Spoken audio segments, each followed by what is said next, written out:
When I was 12 years old, I was gearing up for an awesome Halloween out with my friends. At the time, it was still relatively safe for kids to go combing neighborhoods in search of candy and treats without a lot of parental supervision.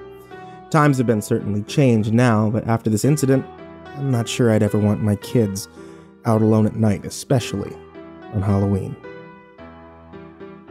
Cedar Mill Road was long and scattered with a lot of houses. It was an area that was kind of known to be spooky, mainly because there was a lot of old houses at the end which had lots of swirling ghost stories.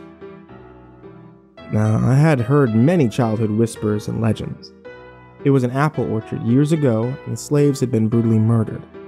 The original owner had hung himself at the top of the staircase.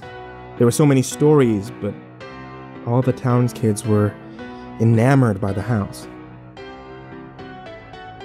We would ride bikes by the house in hopes of catching a glimpse into its history. We were all certain that it was filled with all sorts of paranormal delights. After trick-or-treating for several hours and almost reaching the end of Cedar Mill Road, a friend suggested that we go knock on the door of the house to see if anyone answered. We knew an old woman lived there by the last name of Murphy. No one ever saw her much.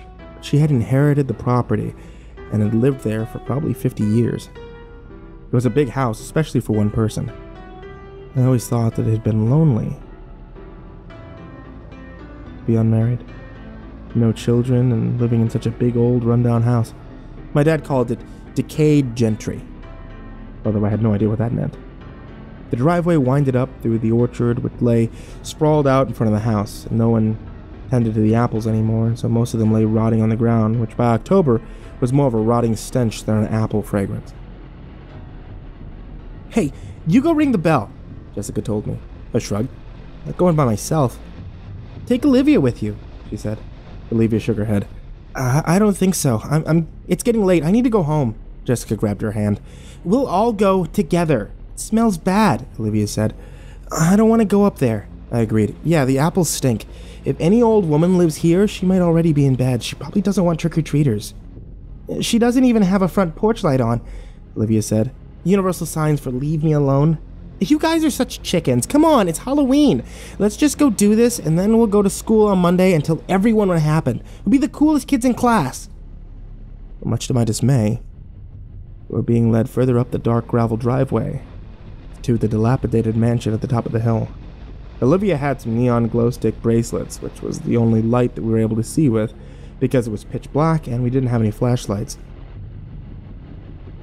It had been a fairly cloudy night, although it was almost a full moon. We had only glimpses of moonlight the entire night. None of us thought ahead to bring any sources of light. We were reaching the top of the hill where the house was positioned. I got a chill. I was shaking. I didn't know if it was the temperature outside or the fact that I was frightened, but my teeth were slightly chattering. The three of us approached the house and climbed onto the porch. Jessica pushed me forward. "Ring the doorbell," she was whispering. I don't want to ring the bell," I said. She pushed me again. "Just do it!" I stepped forward. My eyes had begun to adjust to the darkness, and I could see the door in front of me with elaborate stained glass. Although my hand was shaking, I reached for the bell. I pressed it. Immediately, Jessica and Olivia started giggling and screaming. They took off running, leaving me standing on the porch. I heard a noise from inside the house. I darted off the porch. I tripped over my costume and fell face first into the grass. My pumpkin-shaped bucket filled with candy spilled onto the ground, but I was too scared to bother with it. I threw the bucket down, trying to see my way to the drive, but it was dark. I could hear the girls giggling in the distance somewhere ahead of me.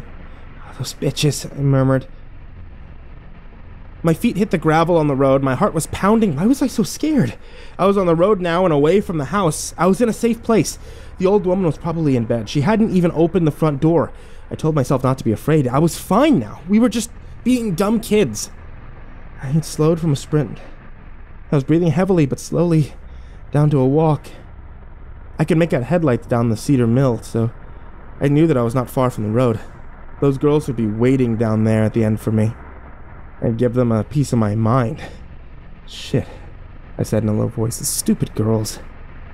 And all of a sudden, out of nowhere, 2 hands grabbed at my chest from behind. Something was pulling me. I let out a scream. Something had me. I could hear it snarling and hissing as it pulled me. I tried fighting it off. It was dragging me over into the side of the driveway. I could see the outline of an apple tree in the moonlight. I could smell the rotting stench. I was 12, but I was fighting as hard as I could. I was screaming and yelling, "Help me!" I tried to hit the arms off of me. I was combative as possible.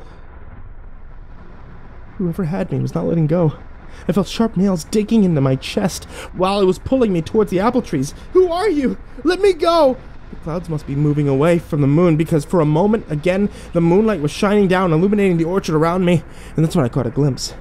What had its arms around me was an old hag, a woman, but she was old and looked half dead. She had flesh that looked like it was rotting away from her face. She was still gurgling and snarling. I managed to twist myself loose, and the second I did, I felt her sharp nails on my back. But I took off running. I ran through the orchard, dodging trees. I felt the disintegrating apples squishing and oozing under my feet. At one point, I slipped and fell into a pile of the mush. I finally made my way to the gravel and didn't stop until I was at the main road. Of course, my asshole friends were posting up waiting for me, but the minute they saw me bolting, they did not laugh. I was in shock. Somehow we managed to get to a neighbor's house when the person called my parents to come pick me up. My friends explained what had happened and how they'd left me at the house. I had scratch marks on both my chest and my back from the incident. My parents decided that we needed to call the police to make a report, and the police thought that it was probably just a Halloween prank because it was probably just some teenagers trying to scare me. We ended up getting a huge lecture from the cop and our parents. The next day was a Sunday. I was still really terrified about what had happened and was adamant that it was not just some teenage kid messing with us. I kept telling my parents over and over that it was someone else. My parents finally told me that it was enough and over with, and we didn't need to rehash it.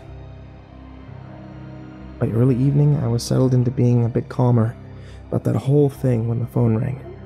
My dad answered, and after a few minutes of "Yes, I see," and "I understand," he came into the den where I was piling up, watching some television. My mom was sitting in her chair reading a book. She looked up at my dad, who was kind of pale. "What is it, George?" she asked. He looked at us both in astonishment. He said, "That was Deputy Richards from last night. He went over to do a welfare check on Miss Murphy after they couldn't reach her last night for questioning. Turns out Miss Murphy was dead inside her house the whole time. Apparently the coroner said he estimates roughly that she probably died back in August. He said they still have no signs of anyone else being in the house last night. The house wasn't broken into or anything. The only thing they found outside was your bucket of candy, which was all over the ground, just like you said." "Didn't you say it was an old woman who grabbed you?"